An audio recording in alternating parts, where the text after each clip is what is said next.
Bom, hoje é um episódio talvez um pouquinho diferente do habitual que a gente costuma ver aqui no Tech Leadership Rocks. A gente tem uma porção de convidados aqui, né? A gente vai entender um pouquinho sobre o case aí de portal de desenvolvedores no Quinto Andar. E para isso a gente está recebendo essa galera toda que veio do Quinto Andar aqui para conversar com a gente. E a primeira pessoa que eu vou introduzir aqui é justamente o Vitor Fonseca. Ele atua como Senior Engineering Manager no Quinto Andar. Fala aí, Vitor, tudo bom, cara? Boa! Fala aí, Edu. Tudo ótimo por aqui, cara. E antes de mais nada, é um baita de um prazer estar por aqui, compartilhando um pouquinho da nossa experiência, compartilhando um pouquinho do que a gente vem fazendo no Quinto Andar. E tem um detalhe, eu sou um baita de um ouvinte do Tech Leadership. Então, enquanto eu tô caminhando, eu tô correndo ali, eu costumo escutar vocês. E eu tô aqui no Quinto Andar há 2 anos e meio, mais ou menos, e eu lidero o time de Platform Portal, que são esses maravilhosos que a gente está aqui junto, e além disso eu puxo alguns projetos também cross-engineering, que a gente pode falar um pouquinho mais pra frente. Mas, em suma, resumindo, é isso. Boa, boa, muito legal, muito legal. E a gente também está recebendo aqui o Léo Vieira, né? Ele é engenheiro no Quinto Andar. Fala aí, Léo, tudo bom, cara? E aí, pessoal, beleza? Bom, apresentando um pouquinho aqui, eu tô aqui no Quinto Andar desde que eu era estagiário, há mais ou menos uns 2 anos aqui, e já entrei aqui nesses times de plataforma, olhando para a parte de portal desenvolvedor e tudo, e tô aqui com essa galera. Boa, boa, muito bom. E a gente está recebendo aqui também o Caio Queiroz, que também é engenheiro no Quinto Andar. Fala aí, Caio, tudo certo contigo? Fala galera, beleza? Também estou aí junto com esse time maravilhoso, participando aí no desenvolvimento do Backstage. Eu atuo aí também faz uns 2 anos dentro desse time, focado em desenvolver o nosso portal interno do desenvolvedor. E estamos aí nessa jornada junto. Boa, boa, muito bom. E para terminar aqui, né, porém, não menos importante, Gabriel Dantas, que hoje atua como SRE no Quinto Andar. Fala aí, Gabriel. E aí, pessoal, bom dia, boa tarde, boa noite para todos os ouvintes que estão aí com a gente. Assim como o Fonseca, também quero agradecer a oportunidade. Eu acho que é um sentimento muito legal estar aqui conversando com todo mundo. A gente que sempre está escutando aí e acompanhando o podcast, todos os episódios, então é muito legal aí ter a oportunidade de compartilhar com vocês o que a gente vem trabalhando. Eu tô no Quinto Andar aí, vai fazer uns 4 aninhos. Eu acho que o tempo passou mais rápido do que eu esperava. A gente construiu bastante coisa. Eu comecei mais numa parte de um time de observabilidade, telemetria, mas aí agora a gente vem se aventurando, saindo um pouquinho do YAML e indo um pouquinho para o TypeScript aí para tentar trazer toda essa visibilidade também para os nossos times de desenvolvimento. Boa, boa, muito legal. Bom, vamos lá, né, direto aqui pro episódio. Como eu comentei mais cedo, a gente vai conversar um pouquinho sobre esse case aí, né, essa experiência que vocês tiveram criando um portal de desenvolvedores. Mas daí, eu queria começar com entendendo vamos dizer assim, o que aconteceu lá atrás para que vocês decidissem, de fato, criar um portal de desenvolvedores, enfim. Depois a gente entra um pouquinho no backstage, mas eu queria entender um pouquinho a motivação, o que levou vocês a entrarem, vamos dizer assim, a decidirem por essa jornada. Boa, eu acho que eu posso começar esse papo aí por ter acompanhado esse comecinho aí dessa nossa jornada em criar esse painel. Lá no começo, a gente começou com uma dor muito específica, que o Quinto Andar sempre teve muitos times, e esses times sempre foram muito dinâmicos, a gente sempre se organizou e reorganizou várias vezes. Então, os times sempre foram se moldando ali conforme a necessidade, e, ao mesmo tempo, isso trazia vários serviços dentro da nossa engenharia. E aí a gente tinha um problema muito clássico, que era saber quais são as pessoas que a gente consegue contactar para falar sobre esses contextos e esses serviços. E aí a nossa solução na época, como muitos sistemas costumam começar, a gente tinha uma planilha, que a gente chamava uma planilha de Service Owners, que era onde a gente tinha uma coluna com o nome de repositórios e outra coluna com o e-mail de uma pessoa que você podia pedir ajuda, perguntar e qualquer outra coisa. E aí, como toda planilha, ela sofria de vários problemas, que era, uma pessoa trocava de time, e aí o time estava desatualizado na planilha, essa pessoa já não estava mais com a gente no Quinto Andar, e aí você procurava essa pessoa no Slack ali, estava cinzinha o usuário dela, e você, e agora, com quem que eu converso? E também, como a gente criava muitos serviços e muitos repositórios, isso ficava desincronizado com a realidade, né?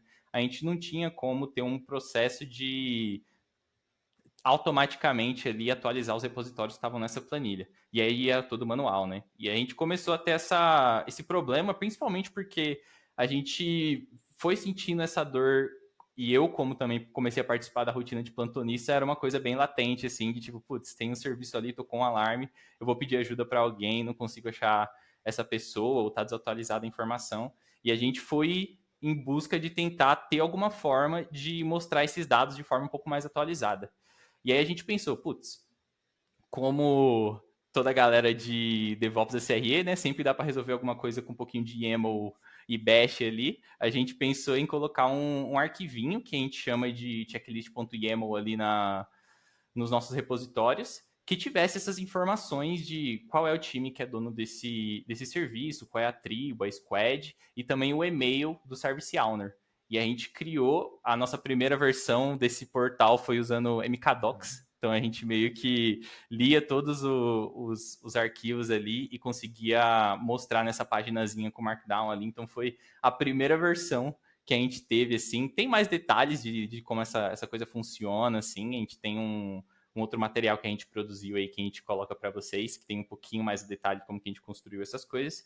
Mas a moral da história é que a gente criou um arquivinho, guardava essas coisas num DynamoDB e conseguia mostrar numa página para a galera. E foi a primeira versão que a gente fez, assim, para conseguir sanar essa dor. E aí, depois que a gente finalizou essa primeira versão, assim, foi exatamente quando o Spotify anunciou o Backstage, né? Foi quando ele se tornou open source. Então, a gente, tipo, num mês a gente terminou essa versão da gente, no outro mês a gente descobriu que até porque a gente estava pesquisando sobre essas ferramentas, a gente viu que o Spotify tinha anunciado, a gente falou, putz, apesar de a gente ter criado essa ferramenta, tem essa outra aqui que acabou de nascer, tá disponível, vai muito de encontro àquilo que a gente queria construir.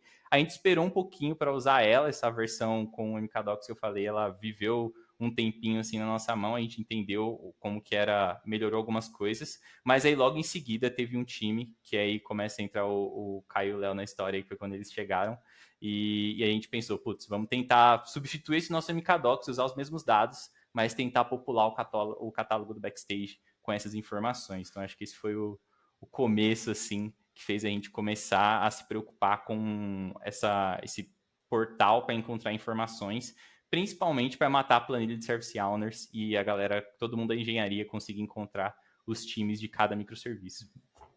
E eu imagino, aí você me corrija se eu falar uma besteira aqui, tá?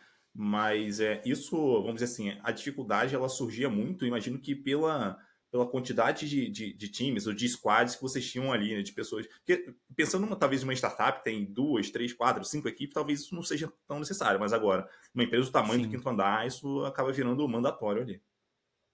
Sim, sim. A gente até brinca que no Quinto Andar dava para ter umas 6 startups dentro do Quinto Andar, assim, de como os produtos são bem específicos, assim, tem a sua complexidade, né? Então, lidar com agendamento é uma coisa, lidar com fotógrafos é outra coisa. Então, tem vários grupos que facilmente consegue ser criado um produto independente ali. Então, tem várias squads, várias tribos, e esses serviços também acabam se remodelando conforme as necessidades do negócio, assim. E eu imagino aqui que, beleza, vocês decidiram usar ali primeiro o MKDocs, depois em seguida o Backstage. Mas eu queria entender quais foram talvez os principais desafios ali no começo da implementação, né? Porque beleza, tipo, querer implementar uma ferramenta, cara, vou lá, coloco ela em produção, tal, beleza, tá funcionando, mas daí as pessoas ao usarem, né, de fato usarem aquilo ali, talvez, enfim, tenha um desafio aí humano por trás. Então eu queria entender um pouquinho como foi esse começo ali, os principais pontos que desafiaram vocês aí nesses primeiros momentos, vamos dizer assim, as primeiras semanas, talvez. Boa. Acho que eu posso comentar um pouquinho nessa parte de deployment, assim, né? De como a gente fez para subir essa ferramenta e os primeiros problemas. E aí, acho que o Caio e o Léo aí tem mais essa parte de desenvolvimento, assim, vai conseguir dar esse contexto. Porque no final das contas, uma coisa que ajudou muito a gente foi que, apesar da ideia desse problema de ownership ter nascido dentro dos nossos times mais de DevOps, assim, que não tem tanto esse know-how de desenvolvimento e as coisas que o Backstage usa, quem realmente puxou esse projeto para subir o Backstage e fazer as implementações foi um time que era mais multidisciplinar, assim, que tinha um background de mais desenvolvimento, foi o que ajudou a gente, porque o Backstage ele tem essa característica um pouco diferente das ferramentas que a gente coloca assim em plataforma, então é diferente de um Grafana, é diferente de um Prometheus, de um Kubernetes, ele exige um pouco mais de desenvolvimento. Então, a gente teve que customizar algumas coisas para conseguir subir, principalmente nessa coisa de obter os dados. E foi um pouco também de... Como a maioria dos nossos times conhecia esse problema do Service Owners, era um problema que a engenharia toda conhecia, a gente usar essa história de tipo, vocês querem encontrar os contextos dos seus times, comece a usar essa ferramentinha aqui. É importante que os seus arquivos estejam atualizados para que não só você, mas os times que precisam falar com você também consigam achar essa informação. Então, foi o que mais potencializou a gente e também esse background da galera aí que o Caio e o Léo aí eu acho que podem trazer mais, de que precisou de um pouco mais de mão na massa aí para fazer as coisas acontecerem. Boa. E só pontuando uma coisa também, é uma mudança cultural, né? As pessoas estavam acostumadas a ir em um lugar e depois trouxemos o backstage, trouxemos o portal interno do desenvolvedor ali. Então, aconteceu muito também de onde a gente tinha oportunidade, a gente falava do backstage. A gente mostrava como a gente estava planejando o que seria o backstage, qual seria o nosso sonho. Então, desde aquela época, de 3 anos, 2 anos e meio para cá, a gente já vem falando, e à medida que a gente vem implementando novas features, novos plugins, aquilo veio se concretizando e o pessoal agora já é meio que padrão, utilizar o backstage para muitas coisas. Então, é uma mudança cultural que a gente sabe que não é simples, não é rápida, mas agora a gente já atravessou a ponte. Então, agora o pessoal já está meio que indo primeiro no backstage e depois procurando outras fontes. E complementando, né, tipo, além dessa jornada do deployment, que foi um pouco complexo, né, para poder implementar dentro da nossa infraestrutura, até porque o backstage no início ele tinha uma documentação muito fraca, as coisas estavam surgindo ainda, então a quantidade de plugins que tem hoje é muito diferente do que tinha 2 anos atrás. Então, no começo a gente começou a fazer o ramp-up da ferramenta em si, né? Inclusive adaptar os plugins que tinham à nossa realidade, ao nosso contexto. Então, apesar de já ter plugins, né, existentes que eram bons, a gente tinha que ainda entender como adaptar ela ao nosso contexto para poder tornar ela mais funcional. E nessa época, como é que vocês faziam para priorizar o que vocês iam desenvolver? Vocês entravam em contato direto com os desenvolvedores ou faziam algum tipo de descoberta? Enfim, criava, sei lá, uma caixinha de sugestões, alguma coisa desse tipo? Como é que normalmente funcionava isso aí? Olha, experiência própria, na verdade, no início foi bem, sabe, criança quando tá com um brinquedo novo, assim, aí quer experimentar tudo, né? Então pega lá um monte de plugin, sai instalando e vai experimentando de fato e vendo o que que realmente é bom, o que que tá causando impacto, o que que não, e até hoje a gente aprende com isso, né? A gente começou, inclusive, a começar a analisar mais métricas para poder trazer ali um pouco mais de dados para o que está causando impacto, o que está causando valor, e a gente ter um pouco mais de insumo na hora de priorizar. Mas hoje a gente tem toda uma jornada ali também de produto mesmo, né? Olhando o backstage como um produto, conversando com nossos stakeholders, os desenvolvedores, os outros líderes, para entender quais são as dores dele e a gente começar a pensar em como a gente consegue resolver isso com o backstage. E só para eu entender aqui como que o time atua, não sei se atua, vamos dizer assim, do mesmo jeito durante esse tempo todo, mas hoje vocês não têm uma pessoa de produto no time, não tem product manager, o próprio time faz esse papel de produto ali, é isso? Boa, isso aí eu posso puxar, que aí eu já estou mais recente no time, então eu consigo falar com mais tranquilidade. Não temos uma pessoa de produto, mas acabou que a necessidade nos fez tornar pessoas um pouco de produto. Então hoje a gente já faz pesquisas com o usuário, a gente manda alguns formulários, a gente pega para fazer algumas pesquisas qualitativas. Assim como o Caio falou, a gente está colocando métrica em tudo que o Backstage oferece. Então, em todos os botões, em todos os campos de search, em todos os gráficos ali que a gente tem. Então, hoje, tudo está muito direcionado a essa parte de dados, mais pesquisa com o usuário, para a gente entender qual que é o nosso roadmap, desenvolver o que tem que desenvolver e dar o feedback para o usuário agradecendo que ele deu aquela sugestão. Então, hoje a gente está mais ou menos desenhado desse jeito. Existe uma coisa bem legal também que a gente teve, que nosso time também ele acaba sendo usuário da plataforma que a gente usa, né? Então a gente sempre teve, acho que sempre o cuidado de prestar atenção no que a galera estava comentando dentro da engenharia, assim, né? Então a gente tem alguns canais que a galera costuma tirar dúvida, perguntar algumas coisas, essas ferramentas novas que a gente vai instalando dentro da nossa engenharia para todo mundo utilizar. E a gente sempre pegou isso também como um feeling muito bom, assim. Então, tipo, putz, a galera sente muita dificuldade em usar tal ferramenta, a galera sente muita dificuldade, tipo, em saber quais são os links que precisa acessar ali. Inclusive, foi uma das coisas que a gente usou para desenvolver um dos plugins que a gente tem internamente, que a gente chama de Toolbox. Então, ele é uma página, simples até, que agrupa todas as nossas ferramentas da engenharia por ambiente, assim. Então, tipo, é uma dor que a gente sentia, porque a gente tinha a nossa barrinha de favoritos ali sempre guardadinha com os dashes ou quais são as ferramentas de observabilidade. E esses links mudam dependendo dos ambientes que a gente tem. A gente falou, putz, seria legal se a gente fizesse uma coisa dessa, sim. Seria útil para mim, mas eu acredito que pode ser útil para o resto da engenharia. Então, a gente também usa um pouco desse feeling, assim, tipo, de se essa experiência aqui das ferramentas que a gente tem poderia ser melhorada com o Backstage, com o nosso portal, a gente pensa em como seria para nós, assim, né, para o nosso time utilizar isso, e a gente tenta viabilizar para a engenharia toda. Então, a gente sempre tenta estar super de olho, assim, naqueles comentários que tem dentro de alguma thread, às vezes teve algum incidente que alguém falou, putz, foi muito difícil passar por isso daqui, foi difícil achar essa outra coisa, foi difícil ter visibilidade de certas métricas. Então a gente tenta criar essa experiência que a plataforma com as suas ferramentas não consegue dar, tipo, de uma forma muito fluida e contextualizada. A gente tenta dar com o Backstage, assim, né? Tentar trazer um link mais fácil, uma visualização, menos cliques para chegar no que você precisa. Então acho que essa é uma coisa que a gente sempre tenta, assim, ter um pouco dessa visão meio que UX de quem trabalha no todo dia ali. Interessante, interessante. E assim, talvez um ponto diferente que algumas pessoas, vamos dizer assim, vão encarar quando vão criar, seja um portal para desenvolvedores, seja qualquer outro produto para desenvolvedor, é de fato desenvolver para desenvolvedores, né? Porque talvez algumas pessoas estão acostumadas a desenvolver um produto tradicional, vamos dizer assim, e aí de repente elas vão produzir, vamos dizer assim, um produto interno para os desenvolvedores da própria empresa. Eu quero até começar aqui pelo Léo para entender justamente esse ponto, né?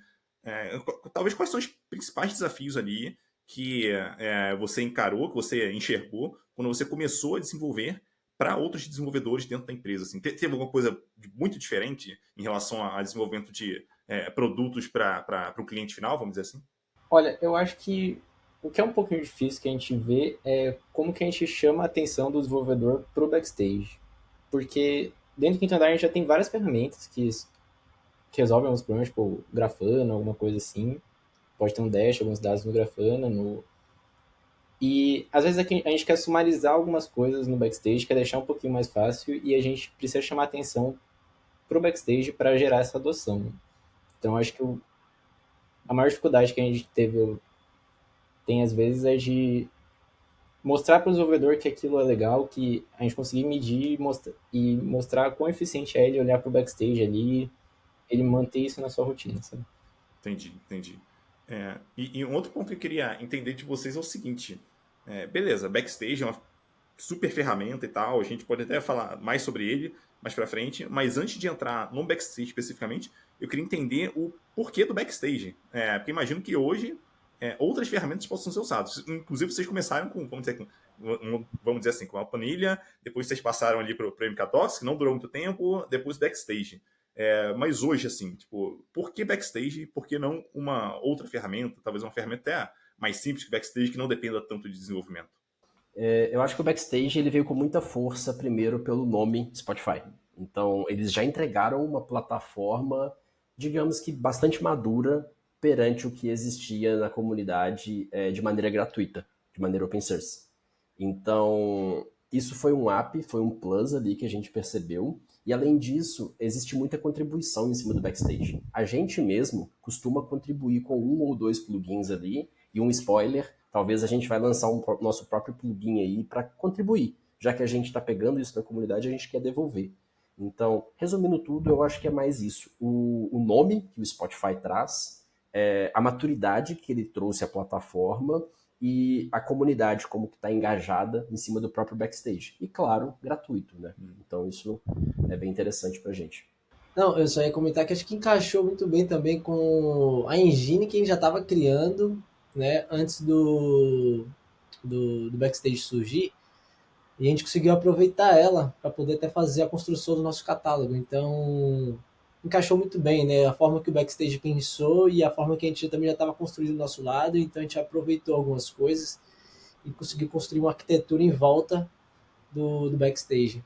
Sim, acho que o Caio até pegou um ponto que eu ia falar que eu acho que a gente aproveita muito a parte de customização do backstage, né? Então, acho que como a gente já tinha uma parte andando já, que era o checklist, poder customizar as coisas, poder conectar com o que a gente já tinha feito, acho que se encaixou bastante.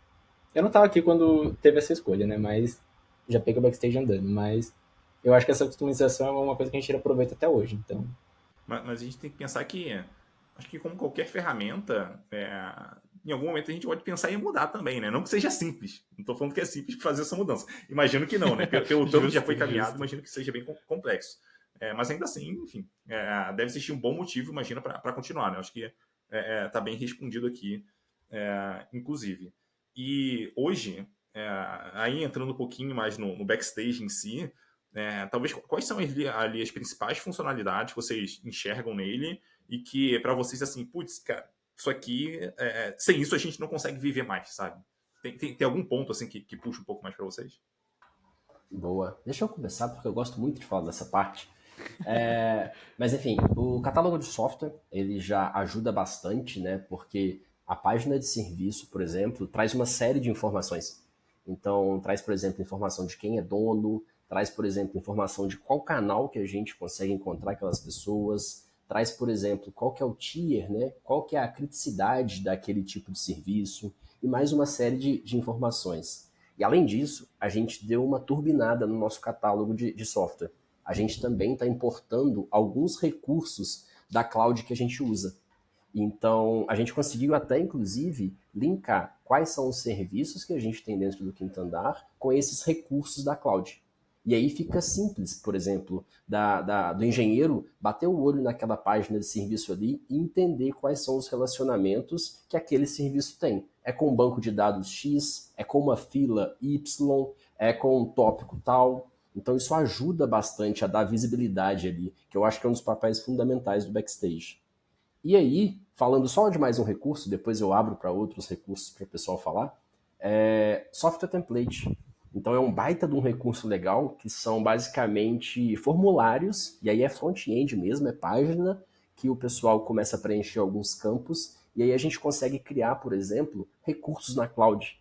Então não existe mais aquela ideia do desenvolvedor precisar saber a fundo um código Terraform, precisar dar um Ctrl+C, Ctrl+V dentro de um repositório do GitHub a respeito de Terraform e trazer, entre aspas, aquelas configurações antigas, aqueles lixos ali de outros códigos que não precisa mais. Então a gente conseguiu criar alguns software templates que fazem isso, que criam bancos de dados, que criam filas, que criam tópicos e com algumas restrições que a gente impôs, que é justamente para não fugir do padrão de nomenclatura que a gente tem, que é para não deixar o desenvolvedor, por exemplo, criar uma máquina muito grande que pode estourar algum budget que a gente tenha.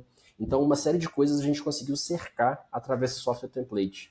Dando mais alguns exemplos, a gente usa hoje para error tracking o Sentry, por exemplo. Então, o desenvolvedor não tem que ir no centro e criar um projeto novo. Isso já está tudo ali dentro do próprio software template. Então, ele tem essa facilidade de dentro do Backstage, criar recursos, seja na cloud, seja no Sentry, seja em algum outro lugar. E isso é um adianto, como você deve imaginar, para a produtividade. Então, é bem legal, assim, do nosso ponto de vista. Eu acho que tem até um ponto que vai além de produtividade. Produtividade, com certeza, é um muito grande, mas o outro dá para garantir que todo mundo que vai criar alguma coisa nova sempre vai criar de uma versão atualizada, vamos dizer assim. Então a pessoa não tem que se preocupar com, não, deixa eu ver se tem uma atualização, se não tem, tipo, não, ela usa o que está lá e pronto, já está atualizado. E tem alguém mantendo aquilo, né, alguma pessoa que entende daquele assunto mantendo aquilo para garantir que, sei lá, tá com atualização de segurança, para garantir que tá tudo configurado certinho, seguindo os padrões da empresa, enfim, por aí vai. Exatamente. Então, enfim, ajudou e continua ajudando a gente bastante. Só levantar a bola do Backstage, porque essa abstração que eles fizeram com o software template tornou muito fácil uma contribuição inner source dentro do Quinto Andar também. Então a gente conseguiu fazer alguns templates, né, alguns software templates, e as pessoas conseguiram enxergar o valor e conseguiram perceber como, né, criar outros templates para os seus determinados contextos. Isso foi muito bom para a gente conseguir não só, né, ficar ali a contribuição do nosso do backstage interno fechado para o nosso time, né? Isso acabou ampliando ali essa contribuição com além do nosso time.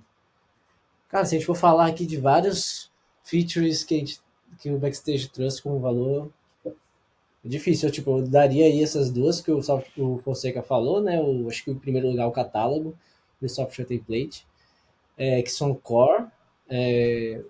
Alguns que já são mais plugins, mas antes de falar plugin, alguém tem mais algum outro de core feature? Senão eu ia falar já do posto Ipiranga.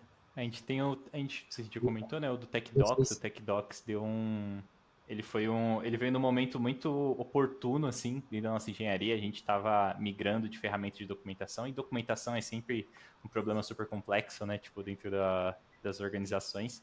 E aí a gente conseguiu viabilizar ele. Então ele traz esse formato Markdown para dentro do backstage, né? Então os repositórios podem ter o seu arquivo Markdown em cada repositório, e a gente traz ele centralizado para dentro do backstage, dá capacidade de customização, com umas coisinhas diferentes ali, visuais, para melhorar a navegação, mas também dá um search, né? Que também é uma das core features do backstage. Então, meio que é como se o catálogo conseguisse se integrar com o search, com a documentação, e aí qualquer pessoa consegue pesquisar ali e navegar dentro da nossa engenharia, né? Então, tipo, quero pesquisar sobre o que o serviço X faz, e ao mesmo tempo que você acha o serviço, você também pode pesquisar pelo time. Hoje a gente já consegue pesquisar pelo usuário do GitHub, achar quem é a pessoa, você conseguir falar com ela. Então, hoje todas as core features, eu acho que elas têm quase que o mesmo peso para a gente. Então, catálogo,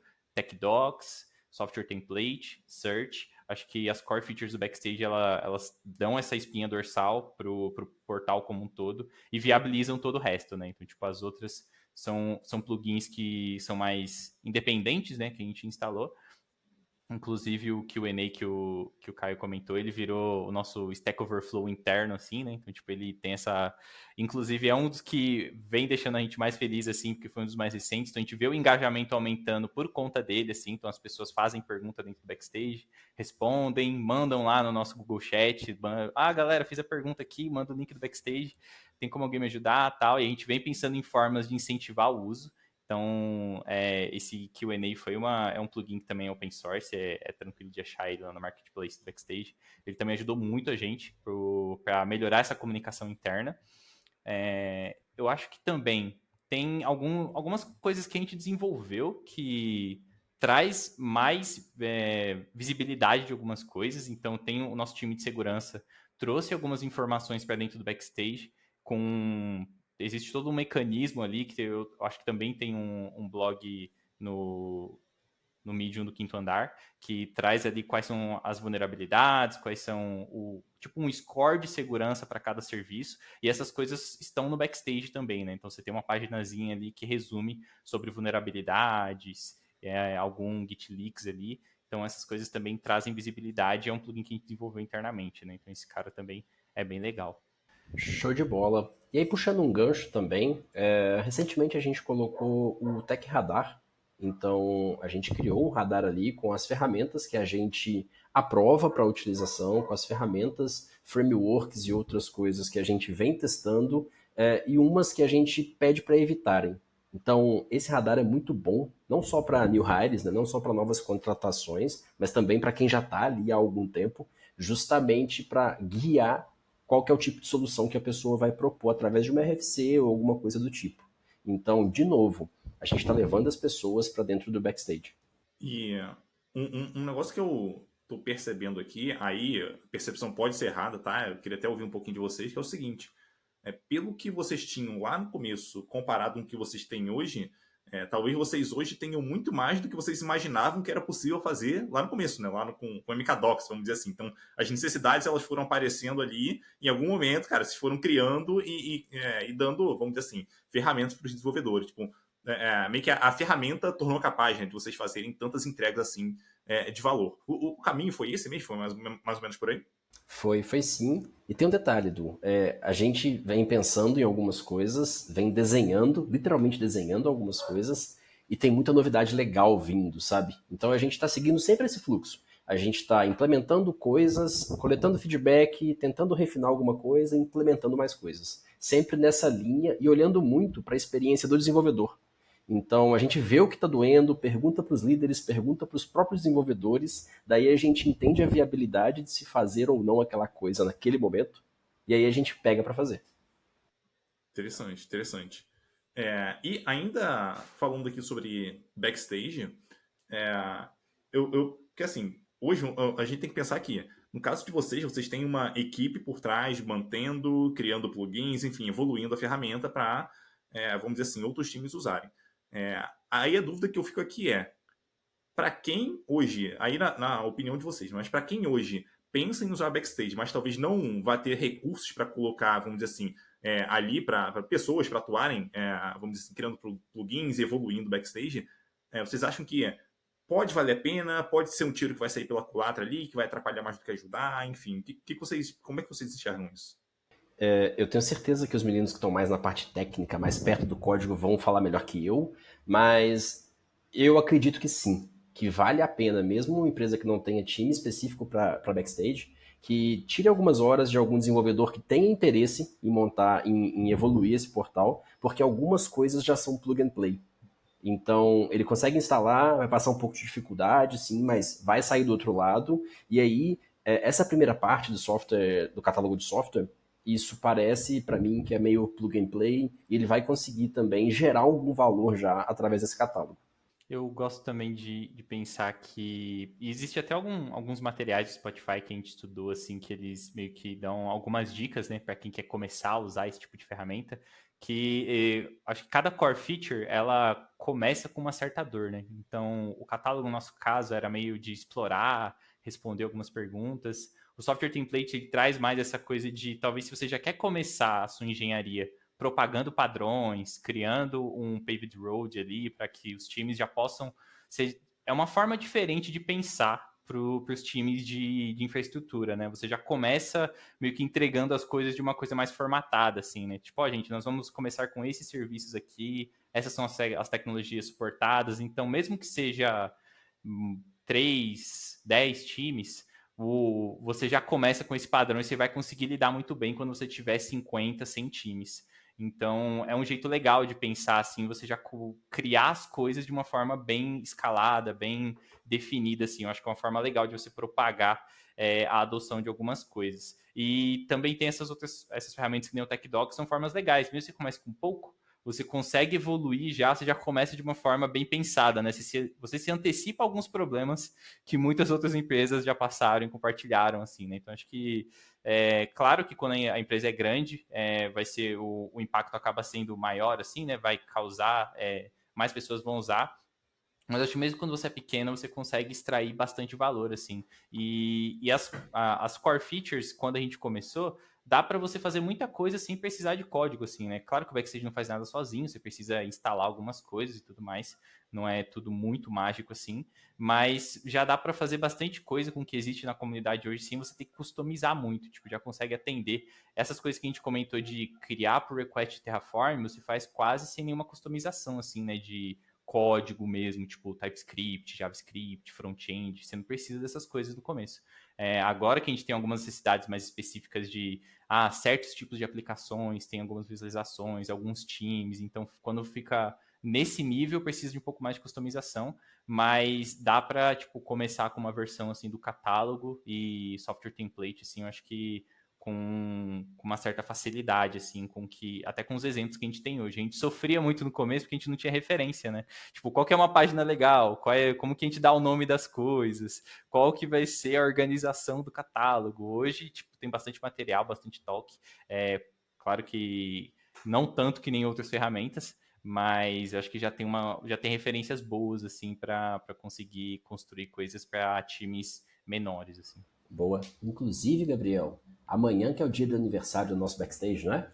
É verdade, a gente tá falando disso hoje. A gente foi pegar a data do primeiro commit lá, e dia 5 de outubro de 2020 foi quando a gente fez o primeiro commit no nosso backstage. Muito bom. Boa, boa. E você comentou um negócio, Gabriel, que eu acho que pode descrever muito bem, talvez o momento ali que eu não vou dizer ideal, mas um momento crucial para adotar uma ferramenta assim, que é um momento de scale up, né? Então você tem algumas equipes, você está focando num crescimento muito rápido, muito grande, num período curto de tempo, cara, você precisa estar minimamente organizado, porque se não tiver, depois de crescer, vai virar um inferno. Então, vamos dizer assim, começar a se preparar talvez um pouquinho antes, né, disso acontecer, seja um momento ali que é um bom momento para começar. É isso mesmo. Inclusive, acho que um exemplo muito legal que a gente tem, assim, que, putz, a gente falou, ainda bem que a gente tem um backstage, foi quando o Quinto Andar começou a crescer, né? A gente começou a ver o grupo Quinto Andar, a gente começou a ter outras empresas que veio fazer parte junto com a gente. E a gente pensou, putz, temos que criar aplicações novas ali, tipo ambientes e tal. Essa coisa de você conseguir criar sua infraestrutura, seus pull requests meio que sozinho, assim, fez com que não precisasse, tipo, que alocar pessoas, times nossos, claro que a gente acompanhou de perto, mas os próprios times de desenvolvimento conseguiam, tipo, ter autonomia de criar o que estava precisando ali, né? Então, tipo, poderia facilmente ter que alocar um time para criar toda a infraestrutura, fazer todo esse processo, mas como a gente tinha um backstage, a gente já tinha pensado nessa forma meio autônoma de criar as coisas, foi um caso que a gente falou, putz, ainda bem que a gente conseguiu ter isso daqui, senão a gente teria um pouquinho mais de trabalho. Então, conforme você vai crescendo, mais vai justificando esse investimento no começo de pensar com um pouquinho mais de cuidado nessas coisas. E esse talvez seja aquele típico caso, eu já passei por isso algumas vezes assim na minha carreira, da gente pensar assim, cara, tipo, eu não sei como que eu conseguia viver antes disso existir. Agora que tá aqui, putz, ainda bem que a gente tem isso, né? Exatamente. E outro ponto que eu queria também entender de vocês beleza, tipo, vocês implementaram, tem um monte de coisa lá funcionando, ajudando bastante, mas a questão é, como é que tipo, tem uma métrica de sucesso para vocês? Como é que vocês sabem que o backstage realmente tá sendo útil, tá resolvendo problemas ali? Vocês mensuram isso de alguma forma? Boa. Isso tá na ponta da língua do Caio aí, porque é um dos nossos OKRs, inclusive. Vai lá, Caio. Bom, hoje a gente tem ali o Amplitude, né, com algumas métricas de negócio e de sessões. Então, hoje a gente olha muito ali para a quantidade de sessão, como o Fonseca comentou, a gente está querendo, a gente está metrificando, né, tudo que é ação dentro do backstage. Para a gente entender o que que o pessoal está usando, o que que não estão, de que forma. Então, a gente olha para esses dados, né, no Amplitude, que é o nosso Analytics, e conseguimos entender como é que está sendo essa tendência, né? O que que as pessoas estão usando, qual foi o plugin mais utilizado. Então a gente olha muito ali para a quantidade de sessão, para a quantidade de tempo de sessão também. E além disso, a gente também tem uma pesquisa, né, de Developer Experience que a gente roda semestralmente dentro do Quinto Andar, para entender também ali as dores dos desenvolvedores, o que precisa melhorar em alguns pilares da Developer Experience. Boa. E aí, só complementando, a gente aprofunda às vezes em alguns plugins específicos. Então, por exemplo, o Q&A, né, que é o plugin onde o pessoal faz perguntas e outras pessoas respondem ali, a gente, para ter uma ideia de métrica, já tem mais de 500 perguntas feitas desde fevereiro. Então, assim, é um lugar onde está repleto de informações que o time consegue pesquisar, consegue buscar ali, consegue reaproveitar isso. Então, vez ou outra, a gente inclusive, Gabriel, fez um gamification dentro do próprio Q&A para entender quem está respondendo mais, será que a gente vale premiar alguma dessas pessoas, será que não vale? Então, assim, será que vale incentivar o pessoal a colaborar um pouco mais? Então, como o Caio falou, tudo está virando métrica. E aí, às vezes, a gente dá um mergulho em cima de um plugin específico para ver se a métrica está legal, se a gente tem que apertar algum parafuso, se tem que evoluir aquele plugin de alguma maneira. Você está sendo usado até entender o porquê, né? Por que que esse plugin aqui não está gerando o valor que a gente imaginou, que a gente também erra às vezes, né? Então, é bom a gente saber o momento de tipo, pô, vamos despriorizar ou então até refatorar ou readaptar esse plugin aqui que a gente construiu e que a gente achou que estava gerando valor, mas talvez os usuários não conhecem, né? Porque o Quintandá é imenso, às vezes rola uma falha de comunicação também do que a gente está construindo para eles entenderem ali que pode ser uma funcionalidade boa, né, para eles utilizarem. Então, tudo isso os analytics está ajudando bastante para a gente. Se tem um negócio que normalmente empresas grandes têm um problema, né? Que empresas grandes têm, é de comunicação, uma dificuldade, né, de comunicação. Então, às vezes, a funcionalidade está lá, as pessoas só não sabem, ou talvez até elas sabem que existe, mas não entenderam exatamente como é que usa, como que aquilo gera valor. Então, acho que esses pontos que vocês trouxeram, né, de medir o uso, o tempo de uso da pessoa, isso já é um indicativo ali do quanto aquilo provavelmente está sendo útil para ela. Então, inclusive, são métricas aqui, por mais que não tenha uma pessoa específica de produto no time, são métricas de produto, de fato. Né? Então, eu imagino que quem toca o produto, entre aspas, o produto, sei lá, Spotify, ou produto YouTube, alguma coisa assim, está pensando em mais ou menos no mesmo tipo de métricas ali para os usuários. Né? Então, é mais ou menos o que vocês já estão fazendo aí. Então, é bem interessante ter enfim, essa perspectiva aí, né, de pessoas engenheiras, cara, também pensando com produto, que é um negócio que a gente não costuma ver muito bem no mercado acontecendo, né? A galera costuma focar bastante em tecnologia, mas é interessante enxergar que vocês se preocupam com esse ponto e, de fato, é importante, né? Com o cliente que vocês têm na ponta e garantir que ele está saindo satisfeito de alguma forma. Inclusive, a gente está começando também a cruzar isso com o nosso pilar de documentação, né? Pô, o pessoal está pesquisando algo e não está encontrando, então está faltando, temos algum gap ali na documentação que a gente precisa ter e o pessoal não está achando, né? Então, também nos ajuda ali a entender qual o gap que a gente está tendo ali na nossa engenharia. E um outro ponto que eu acho interessante trazer é o seguinte: uma coisa pô, beleza, eu imagino que a maioria dos engenheiros da empresa já entendam, já enxerguem valor ali e usem a ferramenta. Mas isso não garante necessariamente que essas pessoas vão manter tudo que está ali atualizado. Então, eu queria saber se vocês, de tempos em tempos, tem alguma rotina que vocês fazem para tentar engajar a galera nesse sentido, garantir que está tudo atualizado, que os contatos estão atualizados, sei lá, as informações das aplicações estão atualizadas, ou se isso naturalmente já, vamos dizer assim, se vocês já estão no estágio de, cara, o pessoal já faz isso, automaticamente a gente nem precisa mais tocar nisso. E se for esse o caso, como é que foi essa evolução aí ao longo do tempo? Durante uma PR, em um dos nossos sistemas ali, a gente tem vários checks. Então, um exemplo claro, tá? Se eu for fazer uma PR num sistema chamado Jaiminho, e sim, a gente tem um sistema chamado Jaiminho, a gente valida qual que é o owner do Jaiminho, para ver se ele ainda existe dentro do quinto andar. E aí, se ele não existir, aparece um erro na PR, pedindo para ele atualizar aquele owner. E aí, nessa mesma esquemática aí, a gente tem vários outros checks. Então, tipo, dá para a pessoa passar, dá para a pessoa ir adiante, só que ela está concordando que aquilo está errado. Então, isso acaba ajudando a atualizar as coisas dentro ali do backstage pra gente, sabe? Tem também. A gente tenta construir as coisas pensando de uma forma assim que vai ser mais vantajoso para quem está usando o backstage ter as coisas atualizadas. Então, um exemplo é que nos nossos arquivos você consegue falar qual que é o tipo do seu serviço, né? Então, tipo, meu serviço é uma API, meu serviço é um worker, meu serviço é um cron job, você consegue falar qual que é o tipo dele. E aí, só para os tipos que são API, que estão com seu arquivo declarado corretamente como API, a gente coloca um Swagger dentro da página, por exemplo. Então, tipo, para você conseguir ter a feature de você ter o seu Swagger documentado numa telinha bonitinho, que se as pessoas consigam fazer requests, consigam ver, vai ser somente no caso de quem preencheu corretamente. Isso porque sistematicamente a gente precisa dessa informação, né, para fazer o if lá na página, mas também a gente só dá essa funcionalidade para quem preenche corretamente. Então tem algumas coisas que a gente tenta um pouco que forçar meio que organicamente, assim, todo mundo. Você só vai ter as funcionalidades, você só vai ter a experiência, tipo, 100% da nossa plataforma se você usar as informações corretas. Muitas vezes a galera pergunta pra gente: vocês bloqueiam PR, vocês vão mandar um warning que a galera não vai conseguir fazer deploy se não tiver com o arquivo atualizado. A gente ainda não faz isso.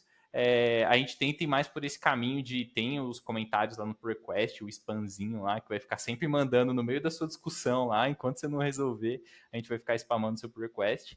E tem esse lado de visual do backstage, das funcionalidades do backstage, que a gente só vai habilitar para você se você tiver usando os nossos padrões e tudo mais, senão vão ter warnings por toda parte, você não vai conseguir ter a experiência completa.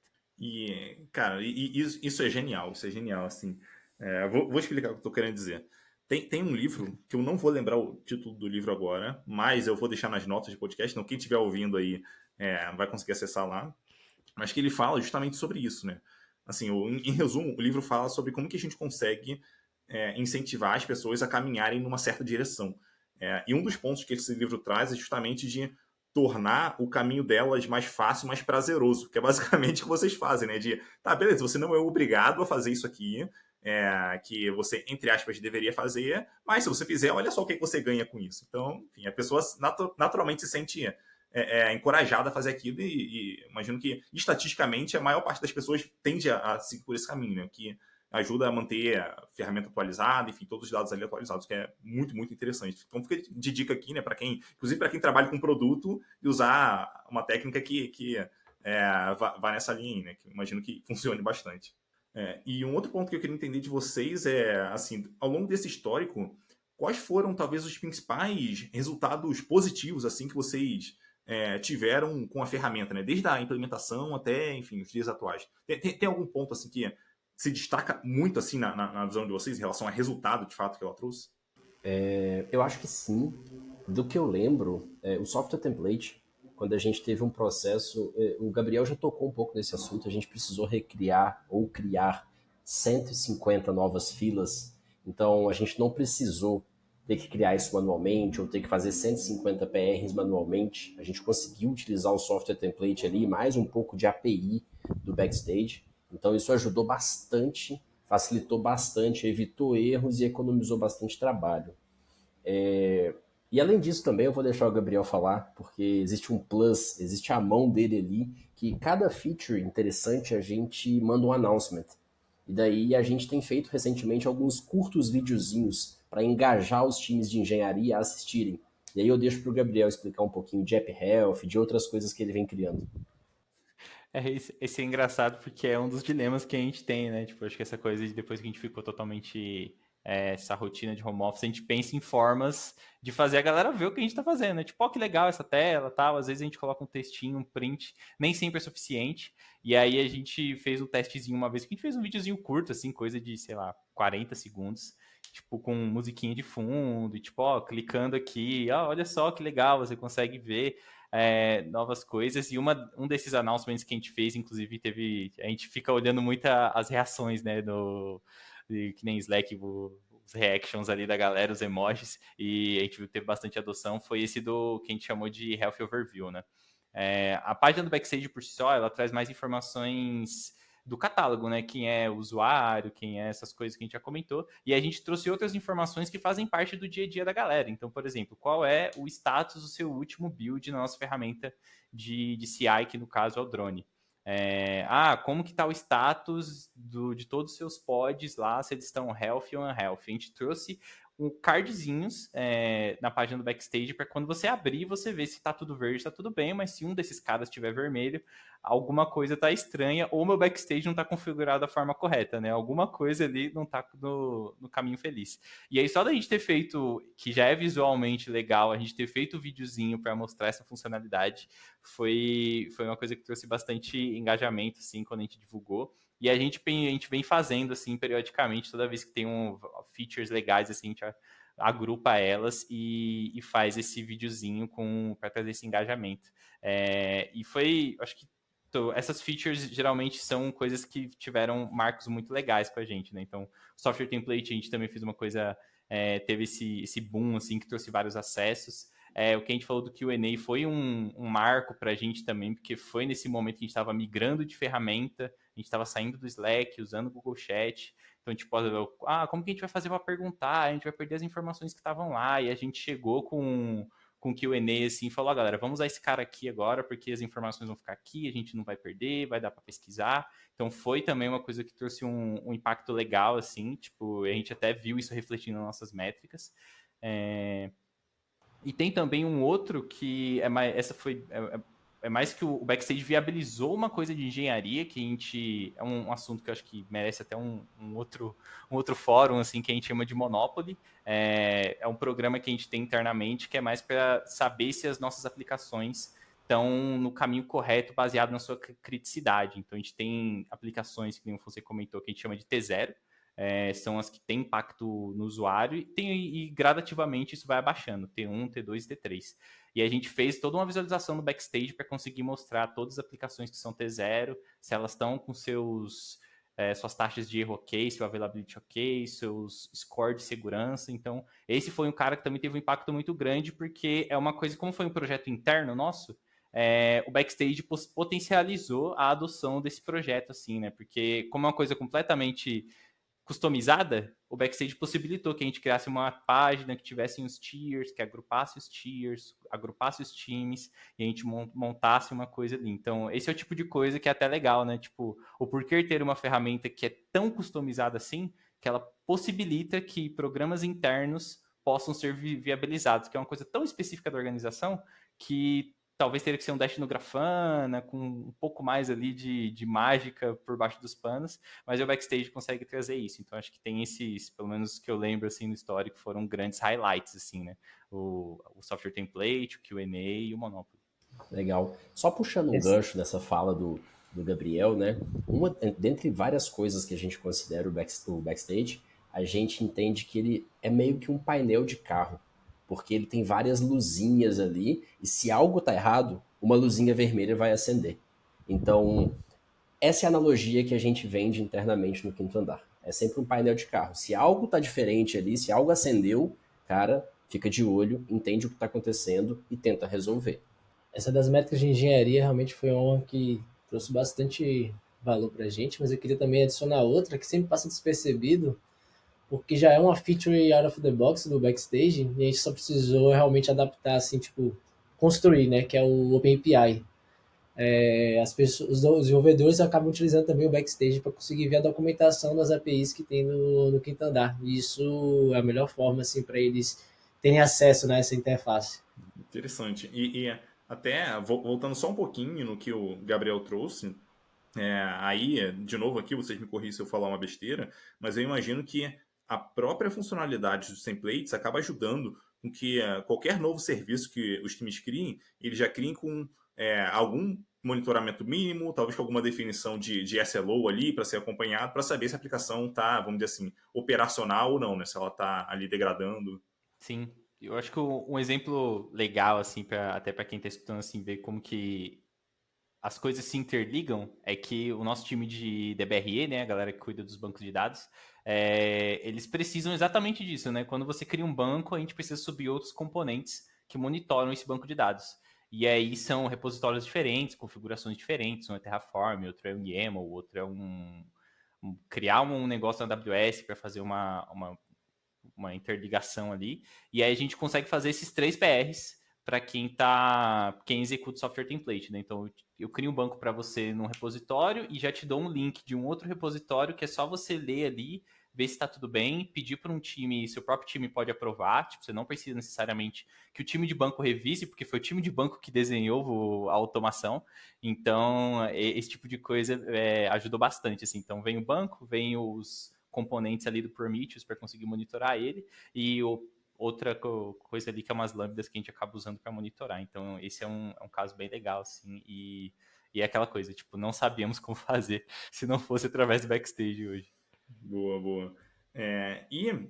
Um outro ponto aqui, aí já voltando bastante para o cenário atual de vocês, é o seguinte: eu imagino que ao longo do histórico de desenvolvimento dessa ferramenta, né, do portal de desenvolvedores com backstage, vocês passaram por diferentes fases ali, né, onde diferentes tópicos eram importantes. Então, talvez no começo, cara, como é que a gente consegue criar um mínimo aqui de funcionalidade que torne esse portal útil para os desenvolvedores? Talvez em algum outro momento, como é que a gente consegue aumentar a adoção disso aqui, ou garantir que o pessoal está engajado com a ferramenta e tal. Daí eu queria entender um pouquinho qual é o principal desafio que vocês enfrentam hoje, em termos de, vamos dizer assim, como produto, vamos dizer assim, né? Qual o principal desafio que vocês enfrentam e qual tem sido a estratégia de vocês para conseguir contornar esse desafio que vocês têm enfrentado?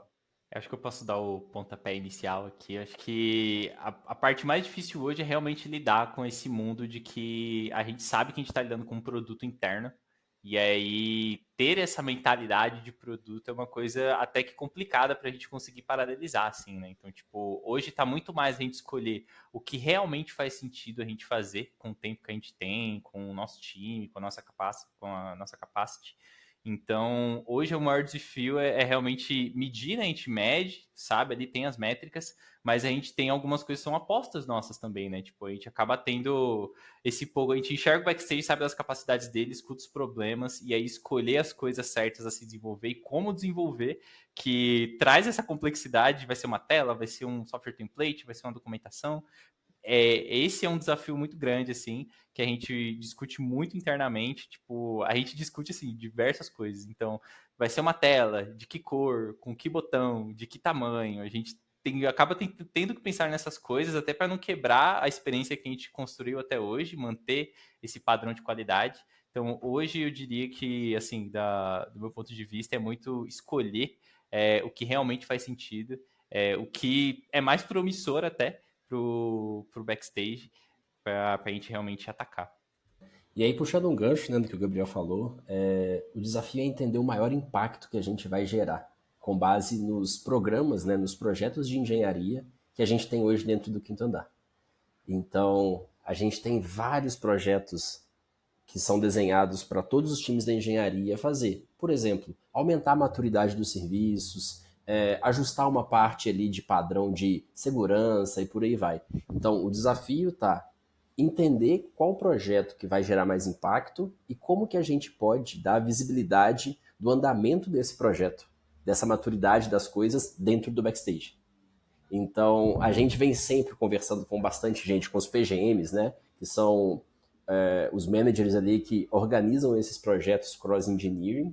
Então, no meu ponto de vista, essa é a maior dificuldade, sabe? É elencar quais são as prioridades com base no impacto. Até porque eu imagino que não vou dizer cada equipe, mas talvez alguns grupos de equipes ali, né, de squads, tenham necessidades diferentes, aí cada um tenta pressionar por um lado, aí decidir exatamente o que vai fazer, acaba se tornando um desafio, né? Que é natural para quem trabalha com produtos, inclusive, né, de sofrer pressão de vários lados e ter que priorizar ali usando, enfim, um racional. Mas para finalizar aqui, eu queria ouvir um pouquinho de cada um de vocês sobre o seguinte cenário. Imagino que quem está ouvindo a gente está passando por esse desafio ou está pensando em desenvolver ali uma plataforma para desenvolvedores e gostaria de ouvir talvez algum conselho de quem já passou e está passando por isso, né? Daí eu queria ouvir um pouquinho de você, assim, um pouquinho de cada um. Qual o principal conselho que vocês dão para quem, hipoteticamente, está passando por esse cenário nesse momento, né? Pensando em criar ou talvez começando a criar ali uma plataforma de desenvolvedores? Eu acho que o conselho é aposte na plataforma para desenvolvedores. E aí, por quê? Porque a gente está direcionando os desenvolvedores hoje para um lugar só. Então, facilita a vida do desenvolvedor. Se for um new hire, facilita o ramp-up dele, facilita ele encontrar as coisas e tenha certeza que o desenvolvedor vai ter mais produtividade em cima disso. Então, o primeiro ponto é, pense sim no portal interno do desenvolvedor. E agora, como fazer isso? Eu acho que é através de plataformas já formadas, plataformas já prontas. Então, sim, existem plataformas pagas, existem plataformas que provavelmente, possivelmente, são mais simples de implementar e darão mais coisas que o próprio backstage, só que precisa avaliar o custo-benefício em cima disso. Então, enfim, plataformas pagas te darão mais facilidades muitas vezes e o backstage vai te dar a flexibilidade que você tem em plataforma paga, só que você vai precisar de alguém olhando com carinho para isso, que é o que a gente faz aqui. Fonseca falou muito, já tipo, complementou muita coisa, mas eu acho que eu acrescentaria só tipo, entender realmente qual é a principal dor, né? Que aí, como o Fonseca falou, tipo, tem várias plataformas pagas e cada uma resolve uma dor de uma forma melhor. Então, entender a dor atual e tentar olhar isso em um longo prazo, tipo, como é que vai ser esse uso, como é que vai ser a organização no longo prazo, a gente vai criar mais serviço, a gente vai contratar mais gente, a gente já está com muito serviço, enfim, é saber o momento atual mesmo, a dor atual, e ver qual plataforma melhor se encaixa para poder ou comprar, né, pagar ou desenvolver. Eu tenho uma sugestão, assim, acho que principalmente é usar muito a comunidade, assim.